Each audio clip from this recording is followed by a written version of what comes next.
concept of why. Simon Sinek introduces the core concept of the book, the importance of understanding and communicating the purpose or the why behind actions, organizations, and leadership. He argues that successful leaders and organizations inspire action by starting with why, rather than focusing on what they do or how they do it. Part 1. A world that doesn't start with why. Assumptions. Sinek discusses common assumptions that lead organizations to focus on what and how rather than why. These include the assumption that manipulation, price, promotions, fear, aspirations, peer pressure, novelty is the only way to drive sales and behavior. Carrots and sticks. Organizations often use incentives, carrots, and threats, sticks to manipulate behavior. While effective in the short term, these methods do not create loyalty or long-term success. They only drive short-term results and can lead to a cycle of dependency on manipulations. Part 2. An alternative perspective. The golden circle. Sinek introduces the golden circle, consisting of 3 layers. Why, the core belief or purpose that inspires and drives action. How, the process or values that bring the why to life. What, the tangible products, services, or actions taken to realize the why. Clarity, discipline, and consistency. Clarity of why leaders and organizations must clearly understand and articulate their purpose. Discipline of how the actions and processes must be aligned with the why and executed consistently. Consistency of what the end products and actions must be consistent with the why and how, ensuring trust and authenticity. The golden circle in practice. Sinek illustrates the golden circle with examples like Apple, which communicates its why, challenging the status quo and thinking differently through its products and marketing, creating a loyal customer base. Part 3. Leaders who start with why.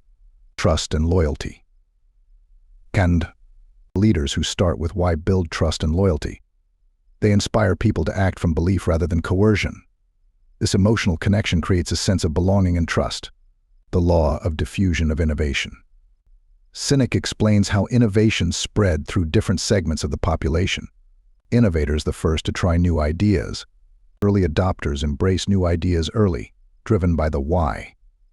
Early majority adopt new ideas after seeing success with innovators and early adopters. Late majority skeptical and adopt only after the majority has done so. Laggards, the last to adopt and may never do so. Crossing the chasm. For new ideas to succeed, they must cross the chasm between the early adopters and the early majority. Starting with why helps attract innovators and early adopters, making it easier to reach the tipping point and achieve widespread adoption. Case studies. Apple. Apple's success is attributed to its clear why, challenging the status quo and thinking differently. This why is evident in all its products and marketing, creating a strong emotional connection with customers. Martin Luther King Jr. Dr.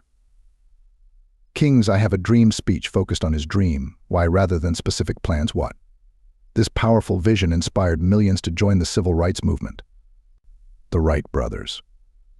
Despite limited resources, the Wright brothers succeeded in manned flight because they were driven by a strong why, the belief in the potential of human flight. Part 4. How to rally those who believe. Clarity of purpose. Successful organizations and leaders have a clear understanding of their why. They communicate it effectively, aligning their actions and decisions with their core beliefs. Finding your why. Sinek provides guidance on how individuals and organizations can discover their why. This involves reflecting on past experiences, identifying core values, and articulating a clear purpose. Communication and culture. Organizations that start with why create a culture that reflects their core beliefs. This culture is evident in their communication, actions, and interactions with employees, customers, and stakeholders. Part 5. The biggest challenge is success. Staying true to why. Success can lead to complacency and a focus on what rather than why. Leaders must remain vigilant and ensure that their actions continue to align with their core purpose. The split. Organizations that lose sight of their why often experience a split between their actions and their core beliefs. This can lead to a decline in trust, loyalty, and overall success. Refocus and recommit. When organizations lose their way, they must refocus on their why and recommit to their core purpose. This involves realigning their actions, culture, and communication with their foundational beliefs. Conclusion. A world that starts with why. Sinek concludes by emphasizing the transformative power of starting with why. Leaders and organizations that understand and communicate their purpose can inspire action, create loyalty, and achieve long-term success. The journey to finding and living your why is ongoing, but it is the key to true inspiration and impact.